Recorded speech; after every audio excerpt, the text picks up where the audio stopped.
Voilà, force est de constater qu'il faut encore que je fasse des vidéos, hein, puisque quand même, hein, il y a des choses qui sont excellentes. Donc là, je commence par un courrier hein, de la cour d'appel d'Aix. Donc je suis convoqué le 18 janvier à 14h30 hein, auprès des services de la JAF. Alors ce qui est excellent, c'est que ce courrier-là, ben, il a été posté par le tribunal donc, de Draguignan le 9 janvier 2017. Et le courrier de convocation a été fait à Draguignan le 9 janvier 2017. Alors, pour avoir presque un courrier par jour de la part des instances diverses, il est extrêmement rare qu'un courrier parte le jour même de sa rédaction. Pour ainsi dire, c'est jamais arrivé. Pour ainsi dire, c'est jamais arrivé. Bref, toujours est-il que, étrangement, on en revient à une procédure qui est arrivée fin de l'été dernier déjà. Et rebelote, on revient de nouveau sur Draguignan. Pourquoi? Ben simplement parce que il s'est passé des choses encore vendredi. Alors je vais vous faire écouter, ce qui s'est passé. Alors ce qui est fabuleux, et je vais être obligé de couper un peu l'enregistrement à des moments donnés pour vous indiquer un petit peu là où il faut regarder, ou du moins écouter, parce que c'est pas moi qui parle. Encore une fois, si ça tenait qu'à moi. Voilà. Mais bon, on en est encore aux gens courageux, honnêtes, dans la justice. Donc voilà ce qui se passe, en sachant que j'ai déposé plainte contre cette JAF hein, pour suspicion légitime de complicité de maltraitance d'enfants. Je ne vais pas développer ici, hein, la plainte est posée, donc je ne vais pas développer, mais c'est contre quoi je me plains. Et écoutez.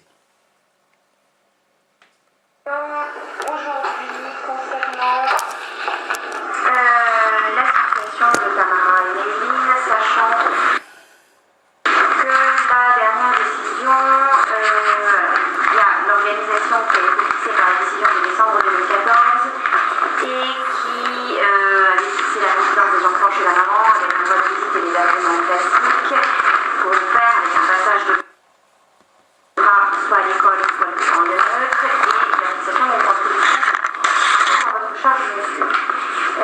En mars dernier, les demandes que vous aviez formulées de transfert de résidence à compter de septembre ont été rejetées outre une autre demande qui en découlait en partie. Vous m'avez ressaisi, monsieur, en août dernier, concernant, alors, si j'ai bien lu votre requête, votre courrier initial, c'était le transfert de résidence de Tamara et Méline.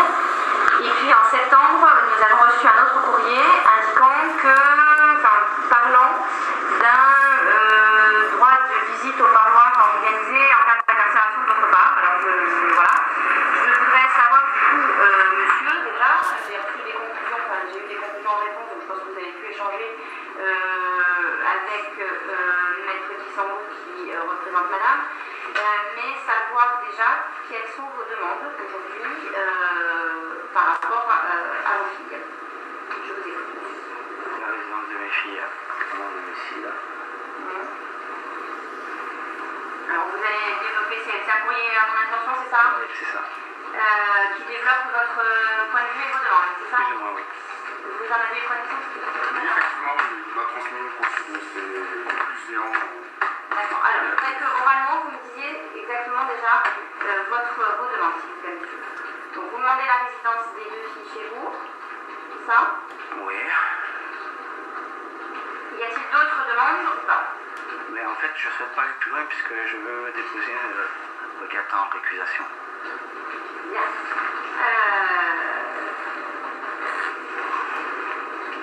Alors,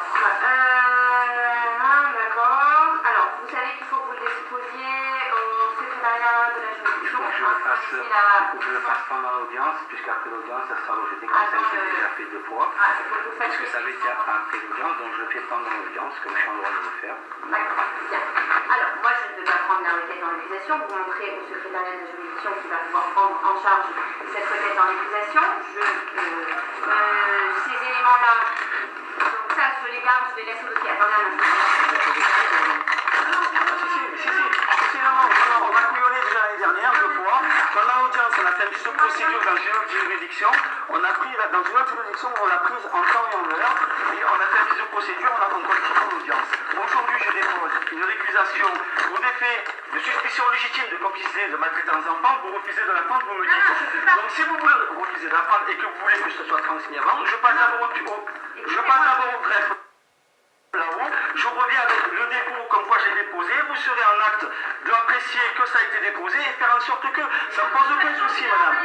Ça ne pose aucun souci, madame. Sincèrement, ça ne pose aucun souci. Quand je vois depuis des années comment ça se passe, c'est bon. Ça ne pose aucun souci. Je vais vous dire quoi. Quand on va avoir fini ici, je vais monter là-haut. Quand on va arriver à Aix, on va me dire quoi? Monsieur, vous avez déposé après l'audience. Alors, vos manigances de jouer sur les mots, sur les titres, les articles, je vous demande pardon, je vous demande 10 minutes, le temps d'aller déposer ça et je reviens. Merci. Non mais je suis très calme, je suis pas énervé. Je dis simplement que j'arrive avec une récusation et que vous refusez de la prendre en compte parce que ça vous dérange. Donc il n'y a pas de problème, je vais faire la procédure, je monte au secrétariat général. Je vous remercie et je reviens plus tard. Merci. Donc voilà, je vais vous faire une petite explication puisqu'elle voulait que je développe la dame, la charmante dame. Je vais développer, je vais remettre un petit peu en arrière l'enregistrement si vous permettez.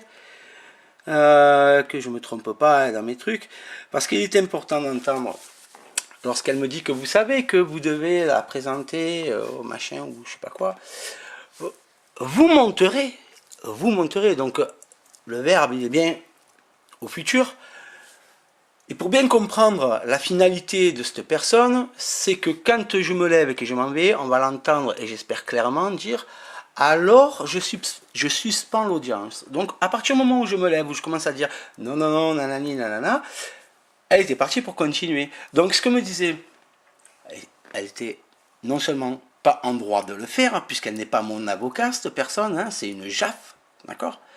Elle n'avait pas à m'indiquer alors qu'elle est mise en cause. Entendons-nous bien, elle est mise en cause de complicité de maltraitance d'enfants. Par ses écrits, par sa tenue, elle est mise en cause. Et cette personne-là m'indique une fausse route pour qu'au final, si j'écoute ce qu'elle me dit, que je monte après l'audience, on sera sûr et certain que la récusation ne sera pas acceptée à Aix-en-Provence. Ça m'est arrivé 2 fois puisque j'ai déposé 2 récusations contre elle déjà. Et bizarrement, c'est encore elle qui a le dossier. 2 récusations, s'il vous plaît, monsieur, dame. Allez regarder ce que veut dire récusation d'un magistrat. Allez voir les conséquences, tant pour l'un que pour l'autre. On ne parle pas de jouer aux billes, là. On ne parle pas de jouer aux billes, là. Donc je vais remettre en place et je vais arrêter au fil, bon là, désolé à des moments où ça coupe, mais bon. Je voulais savoir du coup, monsieur, déjà, j'ai reçu des conclusions, j'ai eu des conclusions en réponse, donc je pense que vous avez pu échanger avec Maître Kissambo qui représente madame, mais savoir déjà quelles sont vos demandes aujourd'hui par rapport à vos filles. Je vous écoute. Alors ça va démarrer à partir du moment où je lui dis la récusation. Par contre elle ne veut pas la prendre, mais elle la lit quand même. Hein. Ça l'intéresse de savoir ce qu'elle contient la récusation quand même. La résidence de mes filles, au nom de mes filles. Alors vous allez développer, c'est un courrier à mon intention, c'est ça? Oui, c'est ça. Qui développe votre point de vue et vos demandes, c'est ça? Plus ou moins, oui. Vous en avez eu connaissance? Oui, effectivement, il m'a transmis une copie de ses conclusions. D'accord. Alors, je voudrais que oralement vous me disiez exactement déjà vos demandes. Donc vous demandez la résidence des 2 filles chez vous, c'est ça? Oui. Y a-t-il d'autres demandes ou pas? Mais en fait, je ne souhaite pas aller plus loin puisque je veux déposer une requête en récusation. Bien.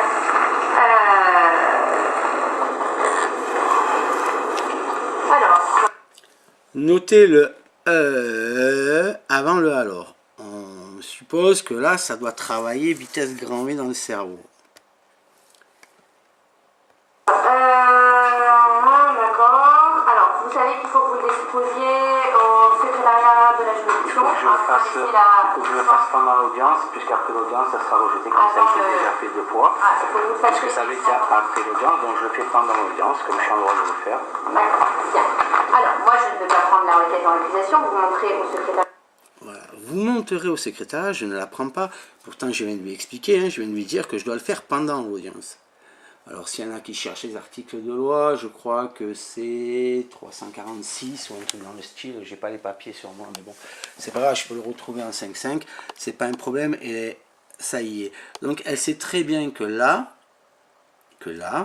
elle me dit, vous monterez. Donc, alors, si on veut être dans la mauvaise foi totale, en disant, mais non, mais vous comprenez, c'est faux, parce que je m'y attends à ça, hein, à quelques plaintes en diffamation, etc., etc., on va voir un peu plus loin le alors je suspends l'audience, parce qu'elle est obligée, parce que je me lève et que je suis en train de partir.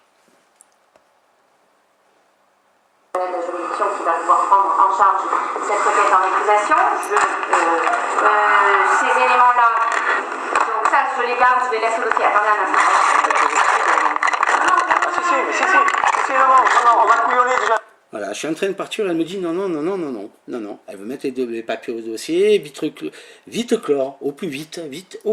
Tu m'as donné tes papiers, c'est très bien, on va partir, on clôture tout de suite, comme ça tu peux aller monter. Non, je suis en train de partir, vous l'entendez dire non. Et le alors va finir, quand je suis devant la porte, elle va dire alors. L'année dernière, 2 fois, pendant l'audience, on a fait un vice de procédure dans une autre juridiction. On a pris, dans une autre juridiction, on l'a prise en temps et en heure. Et on a fait un vice de procédure, on continue l'audience. Aujourd'hui, je dépose une récusation pour des faits de suspicion légitime de complicité de maltraitance d'enfants. Vous refusez de la prendre, vous me dites. Donc, si vous voulez refuser de la prendre et que vous voulez que ce soit transmis avant, je passe d'abord au greffe là-haut. Je reviens avec le dépôt comme quoi j'ai déposé. Vous serez en acte d'apprécier que ça a été déposé et faire en sorte que ça ne me pose aucun souci, madame. Ça me pose aucun souci, madame. Sincèrement, ça ne me pose aucun souci. Quand je vois depuis des années comment ça se passe, c'est bon. Ça ne me pose aucun souci. Je vais vous dire quoi. Quand on va avoir fini ici, je vais monter là-haut. Quand on va arriver à Aix, on va me dire quoi? Monsieur, vous allez le déposer après l'audience. Alors, vos manigances de jouer sur les mots, sur les titres, les articles, je vous demande pardon, je vous demande 10 minutes, le temps d'aller déposer ça et je reviens. Merci.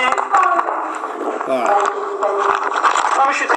Voilà, alors je suspends l'audience, je crois qu'on va pouvoir l'entendre si je me mets. Quand on va avoir fini ici, je vais monter là-haut. Quand on va arriver à Aix, on va me dire quoi? Monsieur, vous allez le déposer après l'audience. Alors, vos manigances de jouer sur les mots, sur les titres, les articles, je vous demande pardon, je vous demande 10 minutes, le temps d'aller déposer ça et je reviens. Merci. Non, mais je suis très calme, je suis pas énervé. Je dis simplement que j'arrive avec une récusation et que vous refusez de la prendre en compte parce que ça vous dérange. Donc il n'y a pas de problème, je vais faire la procédure, je monte au secrétariat général. Voilà, donc j'espère, hein, parce que sinon il faut que je mette je verrai le rendu. Mais sinon je la referai avec la baffe et en mélangeant un petit peu les sons, que le son ressorte un peu plus de son côté que du mien. Donc voilà. Donc j'ai quelqu'un qui a essayé encore de m'enfiler vendredi. Donc comme je suis pas une perle, du coup c'est pas passé. Et c'est pas passé pourquoi? Donc on a pu l'entendre, ça je vous laisserai le faire. Hein, je vous laisserai le faire, remettre en arrière la vidéo là, pour regarder un petit peu. Pour regarder un petit peu tout ce qui s'est fait et dit. Donc j'aimerais revenir sur ce qu'elle disait au tout début. Donc là vous allez revenir, je l'espère, pour bien vérifier les choses. Elle se réfère à la décision du 23 décembre 2014. Donc à celle-ci, pardon. Hop là, on est là. Voilà. Donc la décision de l'audience du décembre 2014. Donc c'est affaire familiale, on est bien d'accord. Et qui a pris cette décision lors du débat du 17 octobre. Le 17 octobre, il faut rappeler, ça a été un renvoi, hein, parce que c'était le mois précédent. J'étais encore... non, c'était en septembre, c'est ça, le mois précédent. Elle a participé, cette personne, à un de mes procès alors qu'elle avait une plainte sur le dos. Et elle a mis une semaine avant, en septembre, la date de l'audience, elle était à un procès avec une plainte de ma part contre elle. Elle a assisté comme juge assesseur à un de mes procès. La semaine suivante, elle nous convoque à la JAF dans son bureau. En tant que JAF, elle oublie de m'extraire de la prison. Étrangement, elle ne savait pas où c'est que je me trouvais. Étrangement. Donc ça a été renvoyé au 17 octobre grâce à une avocate qui tient, elle, la route, au moins une dans ce bourbier, et qui a pris la décision, la même contre qui j'ai déposé plainte en corruption sur les dires, et c'est pas moi qui l'accuse, c'est sur les dires de la mère de mes enfants elle-même, par 2 fois, qui la déclare corrompue à son avantage à elle. Donc la plainte, je l'ai déposée suite aux dénonciations faites par la mère, non pas par moi. Hein. Entendons-nous bien, hein. Entendons-nous bien. Donc voilà, c'est cette juge-là qui est corrompue, et on se réfère sur un jugement de cette personne-là pour dire, voilà. Donc entre le fait d'essayer de me bananer en me disant vous monterez après l'audience, etc., etc., et le fait de dire on se réfère à une décision prise en décembre 2014, puisque elle-même avait déjà rendu une décision en mars, elle le dit, en application de la précédente, c'est-à-dire en décembre 2014, de la juge qui est corrompue, et donc qui s'est quand même dessaisie du dossier pour la présente contre laquelle j'ai déposé plainte. C'est quand même fabuleux. C'est quand même fabuleux. Donc, parlez-moi d'amour si vous voulez, ou de ce que vous voulez, mais en tout cas, voilà quoi. C'est quand même fabuleux. Alors, quand je disais que... voilà quoi. L'aliénation est force et de constater qu'elle est écartée. Voilà. Où c'est qu'il y a trop. Où c'est que j'ai.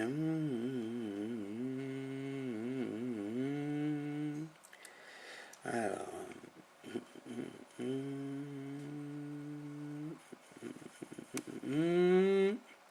Donc l'aliénation parentale, il ne veut pas en entendre parler. Alors on y est. S'agissant des carences éducatives et défauts de surveillance reprochés par M. Ounsa, on parle bien de défauts de surveillance et de carences éducatives. On oublie le manque de soins. Il manque le manque de soins, hein, là, quand même. Hein. Il manque le manque de soins, puisqu'il y a quand même des plaintes qui ont été déposées, hein, avec tout ce qu'il fallait chez le procureur. Mais bon, comme d'habitude, 100% des plaintes classées, donc je ne pouvais pas m'attendre. Par contre, il va y avoir quelques répercussions. Reprocher nanana, celle-ci, donc on parle bien des carences, ne peuvent être niées, même si elles doivent être relativisées. Donc quand on relativise les défauts de surveillance, il faut relativiser 2 fois mes enfants sur le toit, à 3 ans et à 5 ans. Le toit d'une maison, s'il vous plaît. On parle d'une maison de plein pied. Plus de 2,50 m de hauteur. Pour les maçons, etc., les pignons en haut, vous me direz à combien ils sont. Hein, ça ne vous dérange pas. 2 fois, mais il faut relativiser ça. Relativiser le fait que mes filles, elles sont menacées d'être enfermées dans un placard quand elles parlent avec papa au téléphone et qu'elles rient trop avec papa au téléphone. Il faut relativiser le fait que mes filles soient sans soins quand elles sont malades. Il faut relativiser le fait que la mère écrit à l'école en disant que ses filles n'ont plus besoin de lunettes, alors qu'elle a des ordonnances qui datent de 6 mois, qui sont antérieures à 6 mois, qui disent qu'il faut changer les lunettes. Voilà. Madame est à la CMU, elle n'a pas un frein à sortir.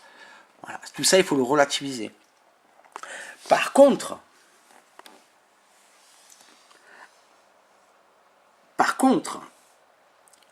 surtout, le travail éducatif en cours permet une action sur ce plan.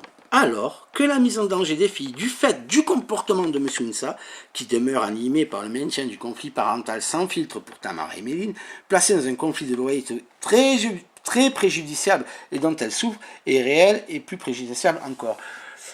Là, voilà.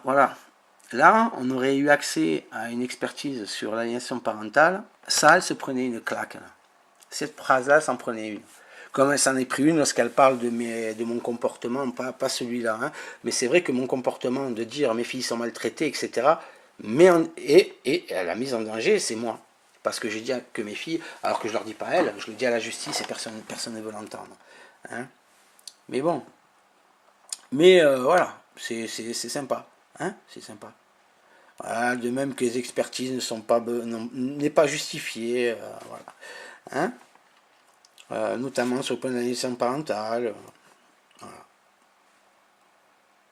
Voilà, donc on me rejette à l'appel, hein, c'est pas grave. Hein, donc ces gens-là, ils se pensent au-dessus de tout, et on peut voir qu'ils sont, contrairement à ce que de hauts magistrats à Paris, qui s'insurgent sur des propos tenus dans un livre de président, propos qui, je crois, disaient que ces magistrats étaient des lâches et qu'ils se cachaient derrière leur fonction ou je ne sais quoi, et qu'il est inconcevable qu'un président se serve de son statut pour dénigrer la justice.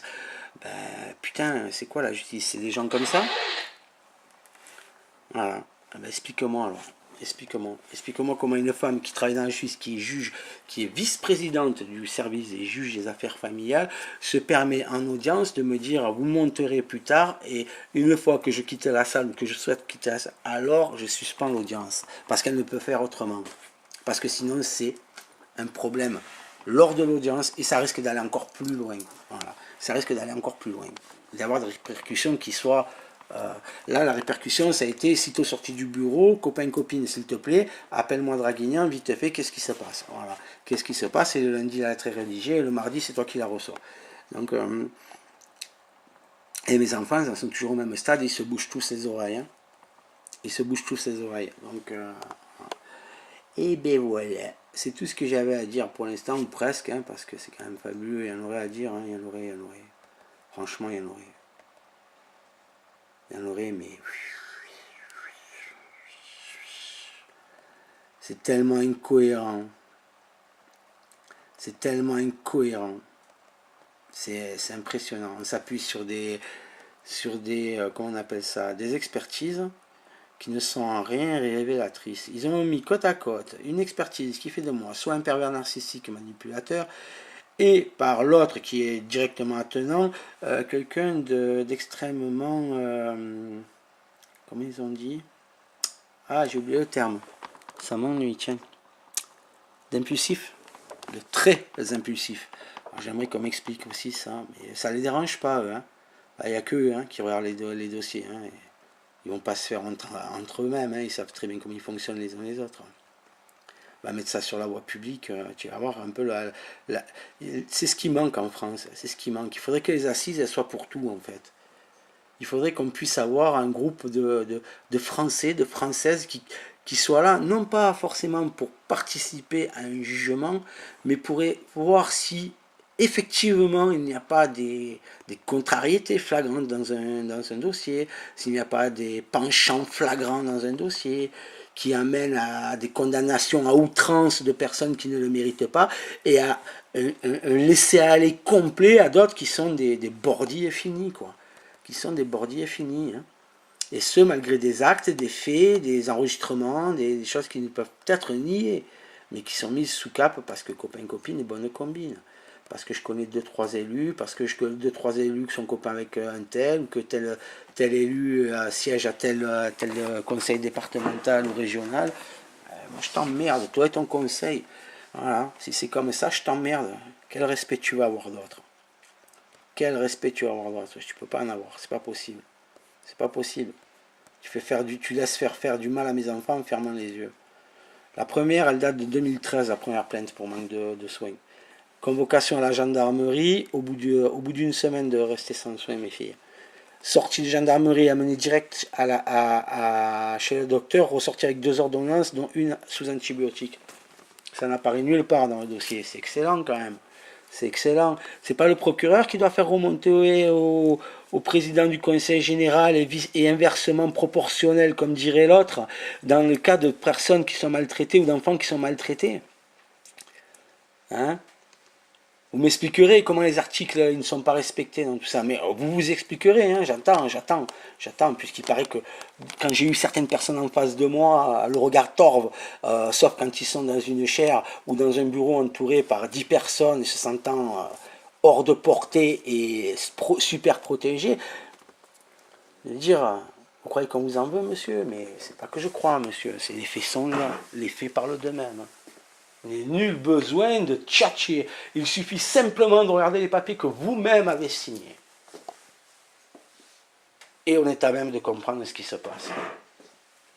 Au moins dans votre bergerie. Pour ce qui conserve les porcheries, les chèvreries et les étables, les autres aussi ont de quoi faire et de quoi se reprocher.